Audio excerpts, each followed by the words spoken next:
You're listening to When Isabel Met Aviva, a podcast about rom-coms, female-driven screenwriting, and how to break into the entertainment industry. I'm Isabel. And I'm Aviva. And welcome to episode 8. Wow, that's crazy. I know, it does feel, I'm really proud of us. We have been really consistent this season, and I feel like we're ending the year on like a really good high note. I was actually just texting Aviva this morning because I feel like I took a 8-month-long hiatus from writing, at least like writing my own stories. Yeah. And so I felt very inspired this morning, and I spent a couple hours working on one of my rom-coms that I like have not touched seriously since like, I want to say April. That's amazing. Yay. What do you, or if you feel comfortable sharing, like what are your next steps in your mind with that? Like, are you going to write a draft or do you feel done? Well, it's actually a totally different movie. And I think it speaks to how you kind of just have to live your life to see how the story unfolds. I guess I feel comfortable saying this on here now, but I think for me, a journey that I went on over this past year was like with my identity. And so I had never actually come out to my parents. And so I came out to them over like a couple months ago. And in that, it made me realize that one of the stories I want to tell with like being bisexual and biracial is like that story of like kind of that struggle that I think a lot of women wrestle with. And so that's kind of now what the story has become, is like about her, I don't know, the girl deciding if she's going to end up with the guy or is she going to end up with the girl. And awesome. I'm excited to like tell that story now because I think I had to like go on that journey with myself. So I don't know, I feel more excited about writing more like queer rom-coms, I would say, is I think something I didn't realize I really wanted to write. So yeah, that's awesome. Yeah, I'm really looking forward to that. So cool. That's awesome. Also to like, or it's like, it's interesting because this is the one I read a while ago, right? Like, yeah, with the like Indian, like the arranged marriage between the girl who grew up in America and then like the Indian boy. Yeah, that's awesome. It's so interesting how scripts evolve sometimes, because I think I've also had that experience where I'll add a totally different layer later, or jokes or just like other experiences that you've had since you've been away that you can like incorporate into what you've already written. Yeah, and it's interesting because now like I feel like the first act and even like part of the second act are all pretty much the same. It's just like building up to the sort of like realization in her as to like why she doesn't want to be with him, you know? And like that's gonna, I think, take the story in a different direction in the like second act and into the third act. So I'm looking forward to exploring that part of it, which is the part that I think I had to go live to be able to like figure out that that was the story. So remember, right, we don't have to write every day to be writing. I know, that's right. Honestly, thank you. That is a great way to make me feel better about the fact that I didn't write for like 8 months. I was writing. It's like Nora Ephron says, everything is copy, right? Exactly. We have to live our lives and have those experiences. So yay, that's really exciting. And I know that's, it just feels so good when you don't write for a long time and then you feel like that natural motivation to write again. So I'm so glad that you're feeling that again. Yeah, I know. And I'm excited to read your script. I have it like set aside to do this weekend when I'm on my flight to Minnesota. So I'm looking forward to that. Nice. Yeah, the holidays. But yeah, I guess I can declare it on the podcast so everyone can keep me accountable. But I want to start taking steps toward, making my first rom-com, which is like incredibly daunting. But I feel like these conversations we've been having recently with our guests and them saying, don't wait around for Hollywood, just like start doing your own thing. It's finally kind of sunk in. It's scary. So yeah, I'm gonna start like taking these baby steps toward figuring out how to make Significant Mothers and not just waiting for someone in Hollywood to buy it, because that would be awesome. Yeah. But I don't know if that is as realistic. So yeah. So wait, are you going to tell people that you started a production company? Okay. I just launched the social media, so it'll be in the show notes. But yeah, I mean, that's exciting. Like I had this idea for a production company name a long time ago. It's called the Good Time Gals, because it's a phrase that my grandmother she was a very eccentric lady, kind of a movie character vibe herself. And she was a matchmaker. She had all these different jobs and she knew all these different people and she lived in Chicago. And anyway, I found a letter from her like a while ago that said she kept calling us the Good Time Gals, like when she'd visit me in Seattle. So yeah. So I was like, that's my production company name. I love that. Yeah, that's a great name. And I love the like logo and everything. Thank you. Yeah. I'm really into like graphic design stuff, even though I'm not like trained in it, but I mean, I'm always impressed when you send me the like little clips you made. Is that in the most recent episode, the rapid fire question quiz? If you don't watch the video for our podcast, you should probably watch it and like scroll to the end where we do the rapid fire questions, because Aviva made this like really cute like animated thing. I made a little animation transition little thing on Canva because I love Canva. Should sponsor us eventually because I really we'll eventually get that Canva sponsorship. If they just would give us a free pro account, honestly, like that would be great. I'll take it. Because I am like always using my work account to make fancier things. I like will upgrade like some months and then I'll go back to the free version when I don't want it. But yeah, I love Canva. But yeah, we should talk about our guest. And I would love to do like a catch-up episode with you soon. If anybody cares. That'll be our New Year's. I'm really proud of us though. I just am going to say real quickly that I feel like we definitely, I mean, I don't know how you felt, but I definitely had some like existential moments for the last few months where I was like, man, my career's going nowhere. I'm not doing anything, but it's like a good reminder of what you just said to me, right? It's like, even though I wasn't writing all that time, I was still writing because I was like living what I wanted to write about. And I think for you too, I'm like, I mean, I feel like you have actually done a lot of writing and you've done like, fellowship and I feel like you're networking so much. So I feel like it's like baby steps, right? Everything we're doing is getting us even closer. And I agree. And yeah, we can definitely talk about it in the other episode, but yeah, like I felt like just this month, like mentally deciding to try to make a feature and keep like, I still have the intention of also hopefully selling my work to others too. But I feel this like the past like week, I felt this like energy again, like internally where I'm like, this is what I'm meant to do. Yeah. Like it just feels like I feel it in my soul, but it's just like, but then sometimes I'm like, but where are all my like accolades, like we're not there yet, but I feel that energy. So.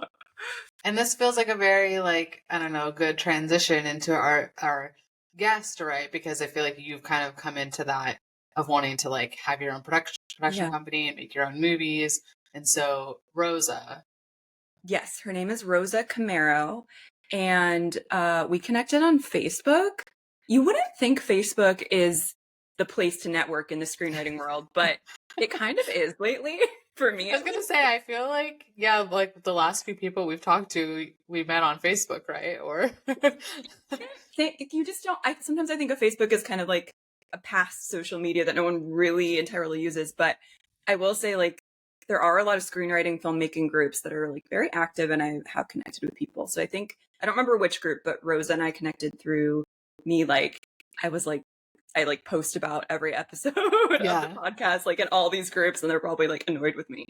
But yeah, so we became Facebook friends. And then, I learned that she worked in marketing on over 100 different films. I don't know in detail what that entails, but I'm super intrigued because if you go to her IMDb, she has credits in like the Twilight franchise and Divergent and Letters to Juliet, which is like one of my favorite rom-coms. So I knew we should talk to her because we haven't really ever done the like marketing angle of filmmaking. And then she also teaches about like film distribution. I think also about producing, like how to, like something I've been thinking about like how to transition from being just a writer to also like producing and getting investors and all of that. So yeah, I think it'll be interesting. Exciting. Yeah, I'm excited. Well, let's get Rosa in here and chat with her. Yeah, let's invite her in.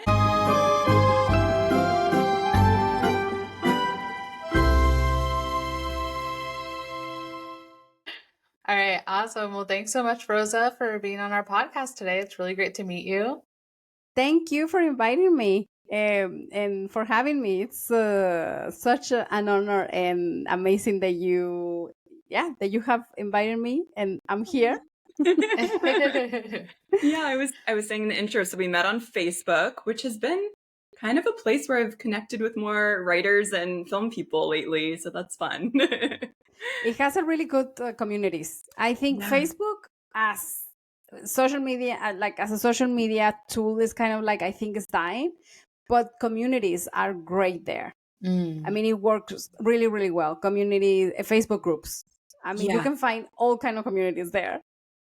I That's so agree. true. I feel like that's what I mostly use Facebook for, is just to have community and like meet the people in my neighborhood. And like, I don't know, I feel like it is a good place for that. Yeah, definitely. So we would love to hear, first of all, about your marketing background on over 100 films, right? So we went to your IMDb, and I was amazed when we connected on Facebook, because I was just looking at your list, and it was all so many of my favorite films. So yeah, can you talk about what you did for them and how that came to be? Okay, so my story goes way back. I've been working in the film industry for 16 years now, and I'm originally from Mexico, and I started working in a distribution and production company in Mexico City. It's quite important there now. But when I started, it was the first year when the distribution company started, and I started working with them like 8 months later. But it's really funny the way I started. I love this story because I think this is the clear example of when we find to be brave and to do what is the most the most scary thing, and then sometimes it can turn out in a very amazing way. And my sister, I'm not from Mexico City, so this distribution company is in Mexico City. I'm not from Mexico City, I'm from the north. And my sister was a fan of the Twilight Saga. At that time, there were the books. So Yeah. she was like reading the books, and I was reading the books as well. So I was really into the saga as well. And she told me Robert Pattinson is coming to Mexico City to promote the film. Oh gosh. I love And this story already. and then and I said, okay. I was just fresh out of university, so I was looking for a job, and I said, okay, I can go with you, I can look for a job, and then we can go to the event and see what happens. And we went to the event, and they were expecting 300 girls or 300 people to the event, and we show up 3,000 people in the events. It was crazy. It was, and I was like kind of helping organizing, but I was one of the one fan more there. And I saw this guy, like, and he was in his phone, and he would look important. He looked like he took decisions there, and I was very afraid. I was very okay, so I'm gonna do it, and I'm just gonna approach, and I'm gonna just ask for advice and see like how can I work in the film industry. I studied communication, so my background is in communication. So I didn't know anything about films, and I never thought that I could work in films because it's not as easy to enter, and it's not as it's not something that I'm just gonna study films and I'm gonna do it. We didn't even have a film career where I'm from. So I approached him and I said, well, I'm looking for a job. Just freshly uh, finished university, and I'm looking for a job. And he is like, oh really? We're looking for a marketing assistant. What? So it was like, okay. So he told me, here's my phone number, you can call me tomorrow, and then we can have an interview and see if we are a good fit. I called them, I had an interview, I was working with them next week. So Wow. the Twilight Saga, actually, it has like a very nice and special place in my heart, because that's the reason that I work in the film industry now. Amazing. And I started working with different films, but that was one of the first ones. That was the Twilight, the first one. And nobody believed in that film. So it was like very low budget. I mean, if you can see the evolution of the saga, and you can see the first film. It was really low, like low budget, even though that costed $10 million. So it's not like a indie film, but it was like a low budget film for a studio. And it was, at that time, it was Summit, and a few years later, Lionsgate bought the Summit. So actually, Summit grew with the Twilight Saga and these kind of films, because they started buying rights for different books, like teenager romantic books, and actually that was a really good formula to make films, and they were successful. So they already had the fandom of the films, of the books, and then they just they just attracted them to the films. So that was a very interesting formula that worked for them, and that made them like big enough. So Lionsgate bought them later. Yeah, that's how it started. That's how it started in the film industry, like 135 movies ago. Wow. For clarification, so the man you met at this premiere in Mexico, so who was he? What was his title? Or like, so he was the owner. He was the distribution. He's a film distribution and executive producer right now. He is a very important person in Mexico in the film industry. Cool. So he was the owner of the film distribution company. Okay. And he still owns the company. So he's still working in films, and I bump into them in the American film market now in November. So actually we saw each other in American film market after, I don't know, I've been living in Europe for 10 years now. And I stopped working with them at 10 years ago, and we still keep in touch, and we see each other in markets. That's awesome. I'm a Twilight fan, so and Isabel is too, right? Yeah. It's a really nice. I mean, it's nice. Yeah. I mean, I own everything to the Twilight Saga, so I have to say I love it. It's very silly, but like I feel like it's just a nostalgic thing for me, because I just grew up on those films and on those books. Yeah, so. I can imagine. And you can see the evolution of those. There were 5 films, if I remember correctly. Yes, correct. Yep. And you can see how that was evolution from the $10 million movie that it was the first one. Yeah. To the $150 million that it was the last one. Yeah. So the budget grew exponentially, the fandom, and also the promotions, all the marketing that I did for that film. It's just talking about those 5 films, like we can have so much content for marketing ideas and content creation, because it's just, I mean, it's so much that we did, and yeah. That's amazing. I was going to ask, could you explain to us what you did as a marketing assistant, like when you got that first position with them, and then maybe how that grew over time? Like, and maybe you can use like your work on the Twilight films as like an example of like what you first did to then what by the last film you were doing. We think film distribution companies are really small companies normally. Even studios, I mean, even when we think about studios, and yeah, there's a lot of people, like for example working in LA and the studio and the production, but when it comes to distribution, we were really like a really small team. So actually I did marketing, and I assisted the marketing manager, but then I also did like booking and sales and a little bit of promotion. So I kind of learned the whole process of distribution. And then from there, I got a raise, so saying. And I was a promotion coordinator. So that's a very interesting role that no one talks about in the film industry. And I think it's like a key person that actually do all the crossover promotions. So there's so many ways for you to have free marketing.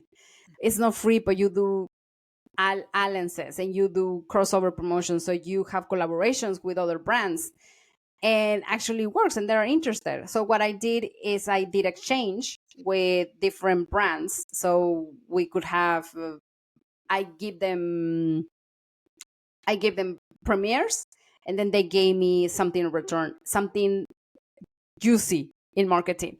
So one big promotion that I had exactly with the Twilight Saga was Volvo.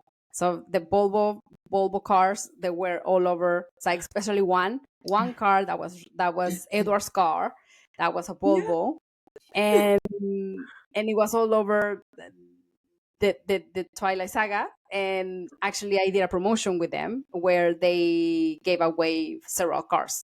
So they gave away a car. It was a new moon, and then an eclipse, and then we have another one in Breaking Bad. So this is like that kind of promotion. It was very complicated because we had a marketing agency doing all the the promotion. So it can be like super complicated, that if I explain you now, it will be like, can you do that?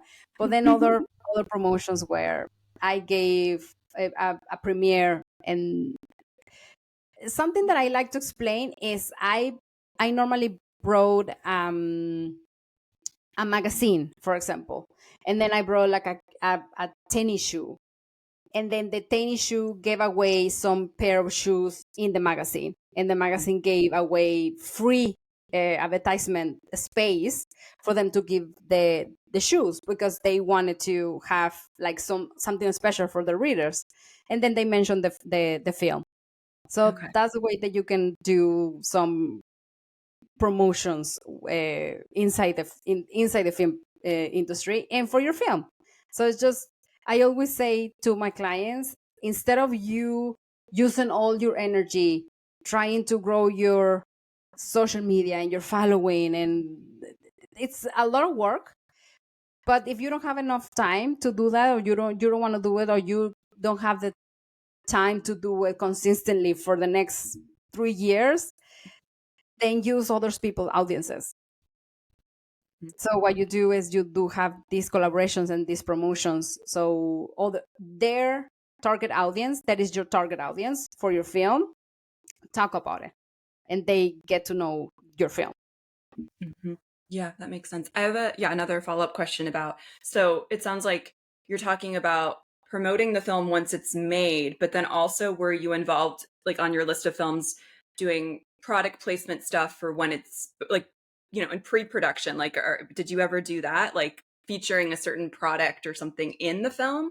Or were you doing mostly post-marketing? So at certain point in my career, I did distribution. So that was like after the film was finished. Yeah. And then when I opened my business, that was back in 2014 when I moved to Spain. And then I decided I want to do marketing. But what I noticed and what I found out is, okay, distributors, they take care of the marketing, but then filmmakers, they don't take responsibility of the marketing, and they need to. It's like, that's the thing that will sell your film. That's nothing else. Like, you need marketing if you want to sell your film, if you want your target audience to watch your film. That's the way it is, and they don't see the importance of that. So what I do now is that I implement the marketing strategy from very early on in the film. So what I do now as a producer is that, actually, okay, like, let's see how can we collaborate with other people. Let's see how can we do like more noise around the film, even when it's only in production. And it's not going to be in production the whole time. It's going to be post-production, and then you have to sell it. And then it's good that you have a following and that you have a target audience already when it's not even finished. That's a good thing. So until certain point, I did the distribution, and then I did distribution. And then what I do now is film production, but it's all my hints of marketing and distribution out there. So I will always talk about, okay, how are we gonna sell it? Who are we gonna, like, who is who? Not only our target audience that are gonna buy, like, in the end, but like, who's gonna buy your film and distribution? No, the theatrical, and broadcasting, streaming. Where do we see your film? Like actually there in the screen. Mhm. So Yeah. yeah, that's what I do. So cool. Yeah, that is really That's cool. awesome. And you said before that like your background wasn't in film, so you just went to school to study marketing and communication. Like, were you originally just going to pursue marketing and communication outside of film, but then Yeah, I the didn't have a Twilight? plan when I studied university. I knew I was good at communication, and at some point I thought I could be in front of the camera. Mhm. And the city where I'm from, you don't find like a lot of opportunities. It's just a small city, doesn't have like maybe the local television, and so it's like I didn't see a lot of opportunities. And many people told me, "Oh, but you're starting a very difficult career. It's very difficult." Probably since then I like the difficult path Yeah. because then I went into film, so it's like even more difficult. Um, but yeah, my idea was to pursue advertisement or communication, or I didn't know exactly what I want to do. So I always say that the film industry shows me, because it just was like something out of the blue that just came to Mhm. me. I dare, because if I wouldn't have dared to ask my ex-boss that I was looking for a job and I was shy and I was like, oh, I don't want to do it, Mhm. then I would have lost that opportunity. So it's also Yeah. about being brave, and if you want something, just to pursue it and go with it. Yeah, it takes bravery for sure, but that's really cool that your path unfolded because of like a brave 10 seconds, right? I know, I Of was just Yeah, talking to thinking him. exactly. A break 10 seconds that actually changed my life. Yeah, So now imagine. that's I mean, amazing. you can achieve so much. I know it's out of the comfort zone. It's not like something that Yeah. you do like every day. Yeah, yeah. that's awesome. And so then I'm kind of curious. So now, and it sounds like you've moved around to, like, you've lived in a couple different countries. So is that from your work in film taking you to different places? And like, do you travel a lot No, with your that job was or? love. And Oh, actually, okay, I okay. think I saw Aviva. I think you are a rom com girl, Yeah, right? we both are. We're Yeah, both very both. into I was gonna rom-com. say, now we're getting to the rom-com part Yeah, of tell your me. Yeah, life. exactly, exactly. That was love. Mhm. I met my husband in Mexico. So he's Danish, and he used to Okay. live in Mexico. And we met in Mexico City. And because our work opportunity, we moved to Spain, Mhm. and we Okay. weren't married at that time. We were living together, but then just we decided, okay, we're gonna move to Spain. And I had to go as a student. And well, I don't know if you have lived in another country, but just moving is not as easy as in the film look like. But Yeah. you have to do Yeah. like a lot of paperwork in between like one country and the other.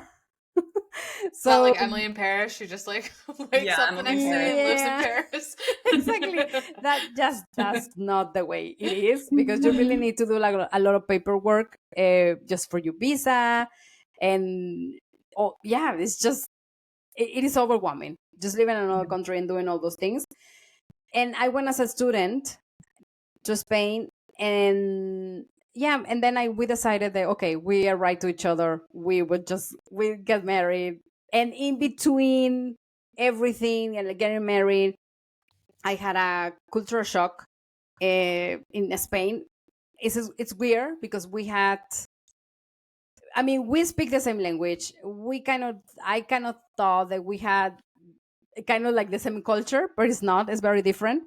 Mhm. And I had a cultural shock. I couldn't find a job. I wanted to go back to the film industry. A lot of people said that I needed to open my mind to other industries. So just when you listen to other people, and I know they're doing it because their good will. I mean, it's not that they want to be mean to you, or it's in that bad heart, right? It's like no, but it's in their own experience and all their blogs, and you know, if they're afraid, they will communicate that to you. And I listened to it, and I didn't listen to my heart. So probably like a year, I was like wandering around what I'm gonna do, and I was sad until I said, okay, I'm gonna just open my business and see what happens. And I became a distributor there in Spain. Actually, I distributed around 20 films in film theaters. Wow. But everything happened because I fell in love with a Dane in Mexico, and then we went to Spain, and then now we live in Denmark, and we have two girls. Aww. Your life is a rom-com. Yeah. And so you have your own business now. So that's what you do full time? Is like you do distribution or marketing, like for Yes. like do So people what come I to do, you or? Yes. So what I did in Spain, I distributed films there, but that's a bigger country. Now I live in Denmark. It's very small. It's like 5 million people. It's not like it's not like films they want to come and release their film in Right. Denmark. So, and then I noticed, I know it's a great gap in between distribution and production, because filmmakers, they don't know how to promote themselves, how to promote their films. They don't know anything about marketing, and I know they don't like it, but that's a job that needs to be done. I mean, no one is going to do it for you better than you. Even if you're expecting for the sales agent or distributor to do it for you, it's just they don't only have your film, but they have like other 20, 30 films that they need to sell, and they will always pay attention to the one that will make more money. So if you're good at marketing, your film will be sold and will be seen.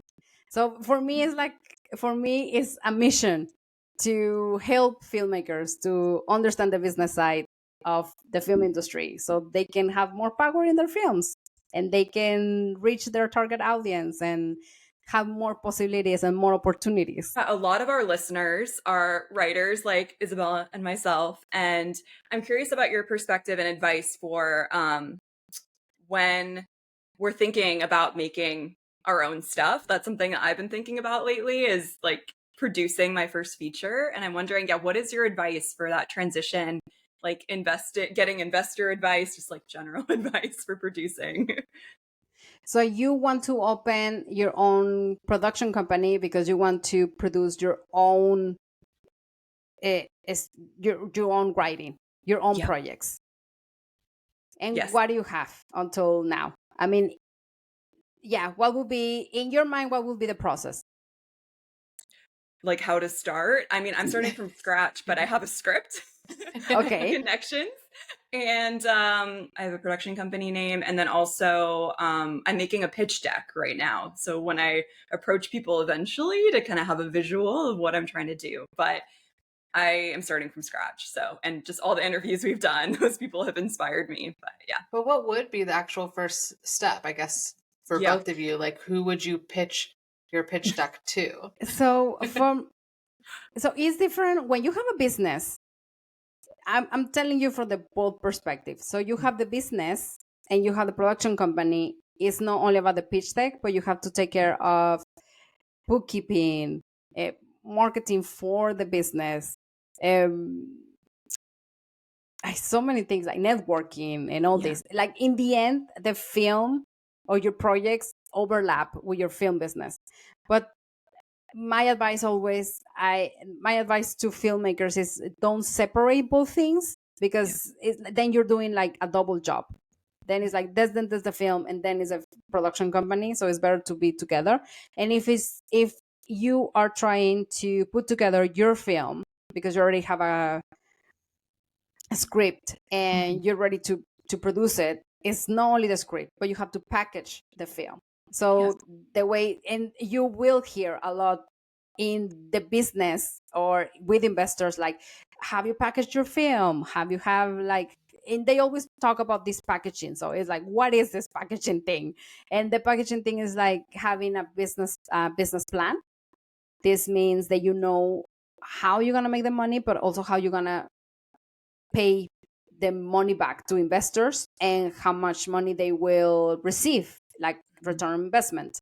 And then you also have your marketing strategy, you have distribution strategy, you have and then your creative package. So that's the it could be the Bible, it can be it, it's it's not a storyboard, but there's something else that now I don't remember, but it is like the creative side that you have to show, and then the slide deck or the pitch deck, it's a summary of all of this strategy together. So in your pitch deck, you have to add your synopsis and the team, the team, the data sheet, the business, kind of the business plan and the budget. That's something important that I didn't mention in the packaging, but that's the budget. So you need to have a budget, and you show like an overview in the pitch deck, and then your marketing strategy and distribution strategy. So it's an overview of each one of the strategies that you already created. And sometimes they will never ask you for those documents, but they know, if you know what you're talking about, if you answer the questions they will ask. So for example, what is your marketing plan? So where do you plan to sell your film? Where do you see your film screen? Which film festivals are you going to send it to? Or what is the return on investment? So it's not only like, oh yeah, we'll give you 20% return on investment in the film, but is how you're gonna plan to make that money back. Because the thing is, it's also knowing the business side of the films, because it's not only getting the money. And a lot of filmmakers and a lot of creatives in the industry, they believe that finding an investor is they will give you the money and that's it. It's like, no, like you need to give that money back. It's like a loan, and if you don't pay that money back, they won't invest in you again. So it's like you already started with the wrong foot, so you want to do it right. So that will be the packaging, and that's where I start, and that's what I do with my films. So I hope this is helpful for you. Yeah, I have a lot to learn. I should take one of your classes, honestly, because I don't really know the business side besides, what we've talked about on the podcast. And I worked on some films many years ago, but yeah, I definitely need to learn about the business side for sure. I would think a helpful thing to do would be to like either have somebody like Rachel, right, who we interviewed, the filmmaker, like read the script and help you understand how much does it cost? Because I feel like yes, we've been talking about that a lot in our last episodes, is like how producers read scripts from the perspective of money, to be like, yes, this is how many day shoots is this? How many night shoots is this? And like, I never think about that stuff. So I have no idea like how much my script might cost. Whereas like the first thing someone might think when they read it is like, this is going to be $1 million some dollars to make. And I think maybe understanding that would also be helpful to like think through like who all you have to hire and like that kind of stuff. Right. Yeah, that's that. I think that's just what you mentioned, and like having the right people with you, like in your team, in your crew, that's important, and that's crucial as well for your film to succeed. Yeah, understanding the budget. Yeah, it'll be good as a writer, I think, also just to learn this stuff because, like Isabel's saying, I'm just used to being like, of course it rains in this scene, but that costs more money, things like that that we can start thinking about when we want to make our own stuff. Yeah, exactly. I don't know. I think at some point, probably that's also one of the reasons that creatives and the business side people is like they separate.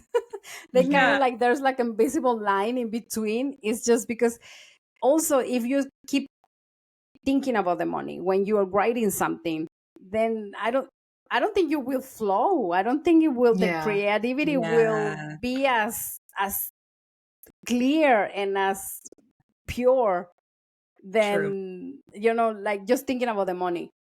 I think you need your creative freedom.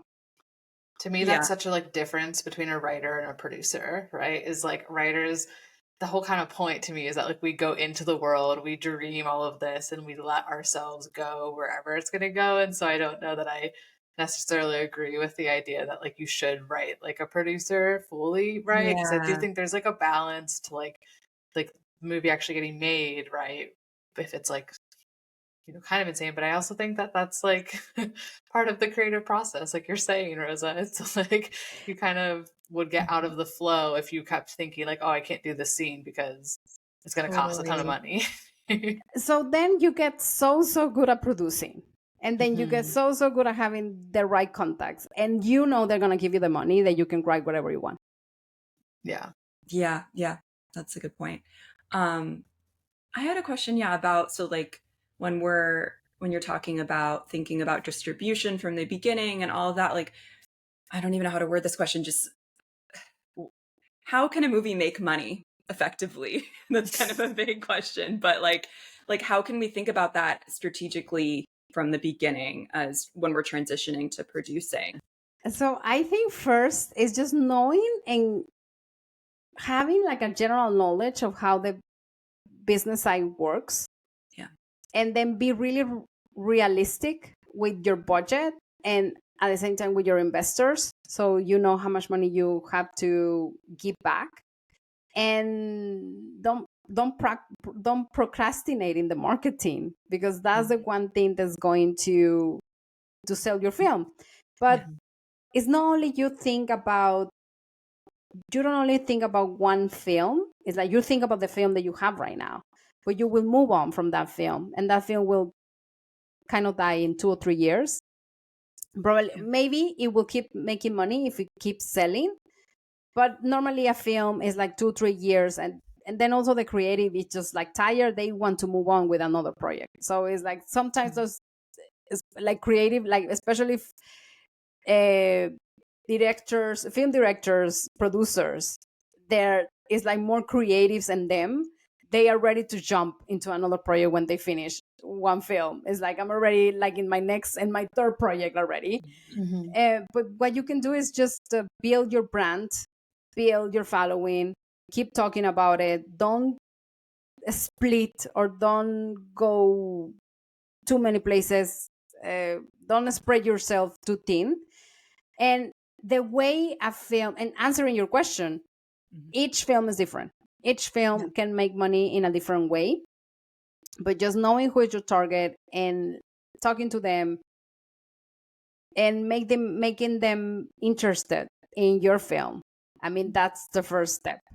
If you have a target, if the target is interested in your film, they will watch your film, they will buy from you.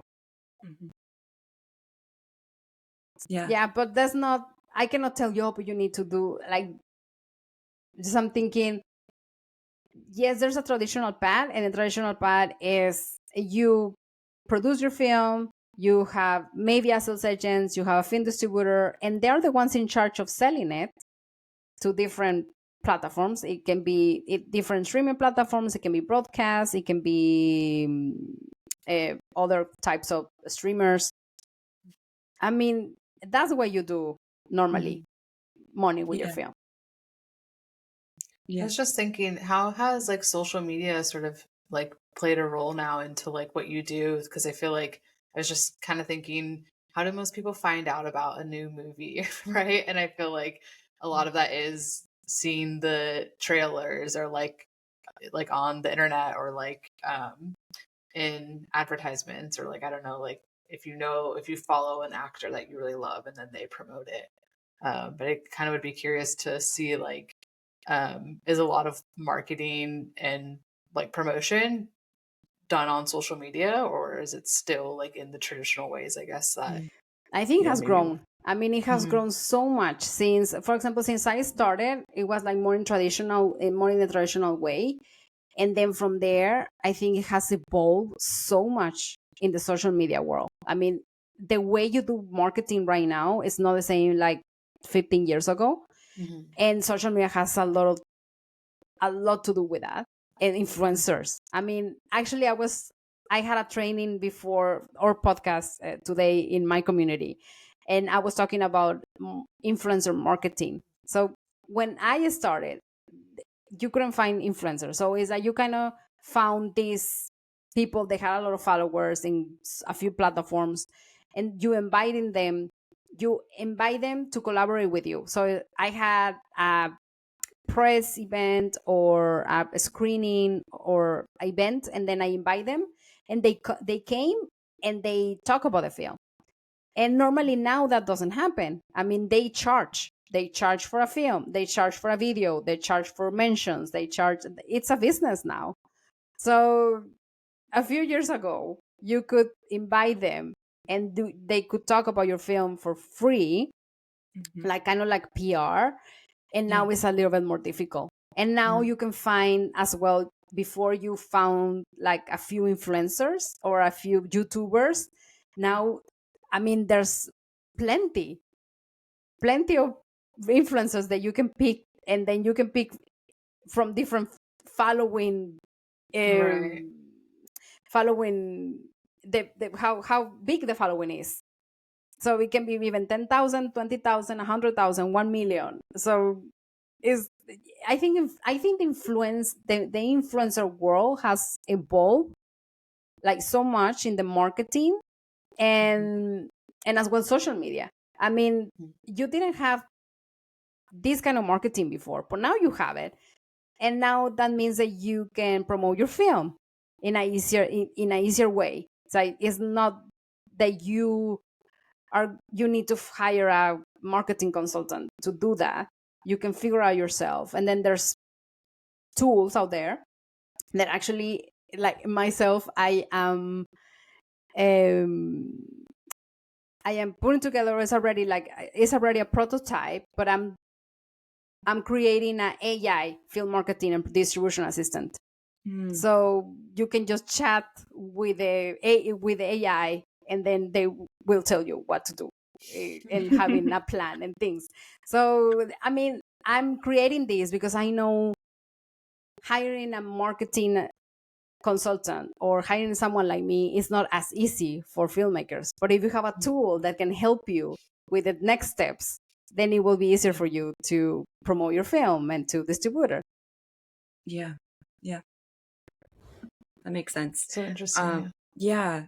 I had a question, more about just, what you do now with your business. Would you like to share an example of the kind of like work that you're doing with, you don't have to say who it is, but like from the beginning, right? Do you usually find people at the beginning of the process, or is it post? Or I mean, it depends of their need. Depends of their needs. So, for example, I have 3 ways of working with me. So I have the low cost is I have a membership where I teach filmmakers the business side of films.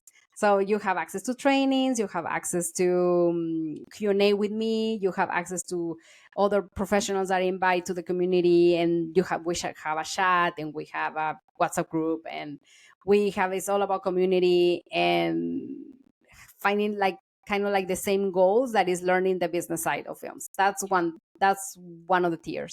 And then the other one is more consultancy. So it's one-on-one. You have access to the membership, but you have one-on-one with me. So we package your film, for example. So one of my clients actually came to me when he was in post-production, a little bit before post-production. And he finished post-production. Well, actually, he's finishing the music and is missing like a few things. But he has done so much in 4 months and 5 months now. He didn't he has a trailer, he has a poster, he's been applying to film festivals, he went to a film market, he like everything, like following my advice as a consultant. And I work with them like that. And then I have my other projects that I'm a film producer where I do everything for them, and they come early in the stage. So it's like maybe production and post-production. I don't do development because I think my talent will be wasted at that stage because it's too early. And I think that's when the creatives really like get together the juices and get clear of what they want. And once they know what they want and how they want it, and they start producing, then I can come in and help them to sell their films or promote them or having the strategy. What I do normally with filmmakers and my clients that work with me is I am like an extension of them in the things that they don't like as much. So they are creatives and they like the creative side, but they don't like the business side. They don't like the the marketing side, then it's me, the one who does those things. Yeah, that sounds really helpful. Yeah. That's so cool that you have like a couple different options for Yeah. people. And Yeah. it's also good to know that our audience can take your class, right? That if they can Yes. anyone just like sign up for it or Yes, and hopefully, well, I don't know when the episode's gonna be released, but in 2025, I'll launch the AI as well. So that's in the process of. That's awesome. So That's and cool. that's gonna be low cost. Yeah, that's cool. awesome. I'm curious quickly as well, like I was thinking about how you have a really interesting perspective being in Europe and, living in different countries and with distribution. I don't know, is there anything that we should think about as like American writers, producers, like thinking more on a global scale? Like, I don't know. I'm curious about, like, I know that certain films do better in certain countries, right? And I don't know, I'm just curious about some of your observations, maybe with distribution and marketing, when we're thinking more globally. Yeah, that's a really good question, Aviva. I appreciate that question because it's something that I noticed between it not even it's not only writers, but I think the creatives in the US is they think US is the only market that you can go. It's like I Yeah. want to go international, but it's like very mind focused in the US, and not all the world is the US, and we don't think the same as the US, and Yeah. we have different traditions and different languages as well as the US. So just in researching, like search about the countries, or the countries that you want to explore, maybe that you want to a story, I don't know, if you want to write about them, but also if somehow you want to release in that country, is like how they behave, what is the culture, what is the traditions, like if you want to be international, then you need to learn about the other countries that you want to go to. Yeah, for sure.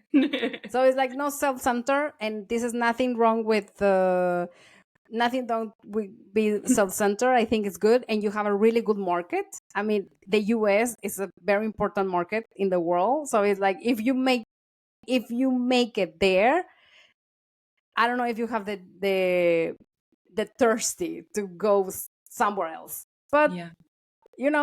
it's that the US is not only one country, it's not the world, but there's so much more out there. Yeah. The first job I actually had in the industry, I interned at Sony and I worked in their international TV distribution office. And that was like my role as an intern, was to read scripts for like American made shows like Breaking Bad, for example, at the time. And it was going to be like remade in another country. And so I would read the script and I'd have to go through and like look for things like, I don't know, in a scene where they're eating food, and like obviously that food in like Turkey or whatever country they were going to remake it in, like the food on the table is going to be different than the food in America. Or like any time like an actor would say like something that was like really specific to their culture or whatever, it's like those are the things I would like read the script for. I remember that being like a really interesting thing that I learned from that, was like reading the script for the different market or for a different culture, and kind of like looking at, oh, this wouldn't translate to like Indian culture because like they wouldn't be eating this, or like they wouldn't talk this way or something. So It's I know that could be like a helpful thing for people to think about if they're like making a film in another country, right? It's like read it through for that. Yeah, now that you mentioned that, it's also something that is very obvious, and probably I don't know if you have seen it, but you see different posters and different titles in different parts of the world. Yeah. That's one of the reasons. That's the reason, is because the title resonates with them culturally, and even sometimes they change it because it's just bad words. Like, for example, in Latin America, even though we speak Spanish, we don't speak the same Spanish, and we have different expressions. And the title that we have in Mexico, they might not have it in Argentina, and also for the different English speaking markets. you might see a different poster in England than in the US or Canada because it just doesn't resonate. So they change it. So each distributor also has a way of doing these things because it's with a cultural background. So that this is a very similar example of what you were saying, Isabel, that this is because the culture and the way they do things and the way they say things. So yeah, it's like actually you can learn a lot just releasing your film in different parts of the world and see how they behave and then the audience what they say about the film. Yeah, that's super interesting. Yeah. I know sometimes I can't think of an example, but a film, like an American film, will just do like, so well in some like random country, like it will resonate especially. So I feel like we've talked to other guests about that a little bit, with like Hallmark films and just movies you wouldn't expect.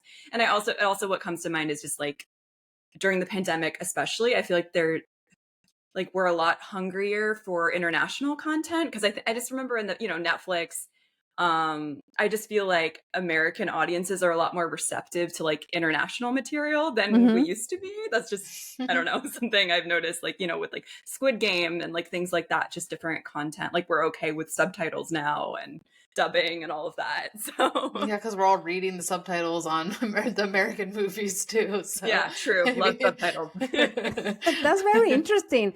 Probably that's your generation. That's super. Like, for example, when I distributed films in Spain, they're so used to the dub. Like they have the Spanish dub. It doesn't matter. Yeah. Like even if it's like Spanish, Latin American Spanish, like they want to dub to a Spanish, like to Castilian.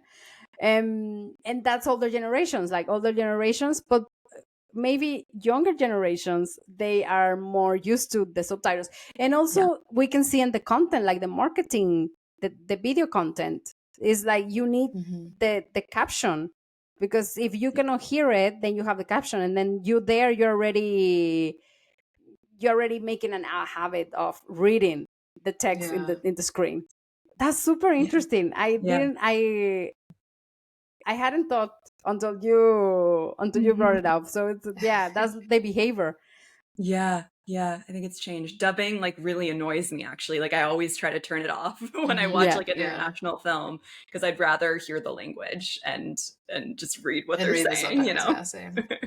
That's really cool. And I think Netflix, that's something that brought to us, I think the whole world, that we can see a lot more interesting content.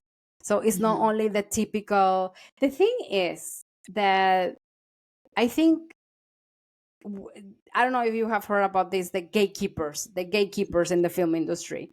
And I think this will be the people who buys content. So they buy content, but the content that they have worked for them for many years. It's like they're using the same formula. And this is people that have been in the film industry for many, many decades. So they're not risking.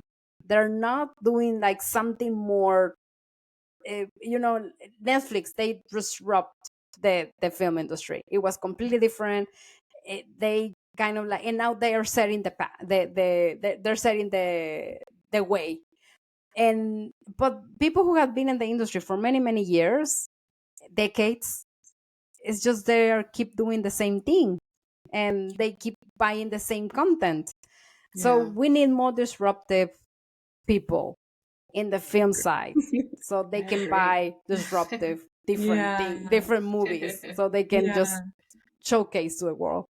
Yeah, we agree. Yeah, we think, especially because our podcast is about the rom-com, we feel like we need to step it up with the rom-coms. We feel like I love rom-coms. I am your girl. I have to say, I'm like super into rom-coms, and I love it. I feel like that's a good transition maybe into our rapid fire questions, right? Ladies and gentlemen, we are now preparing for rapid fire questions. So the first question for rapid fire questions, just what is your favorite rom-com and why do you love it?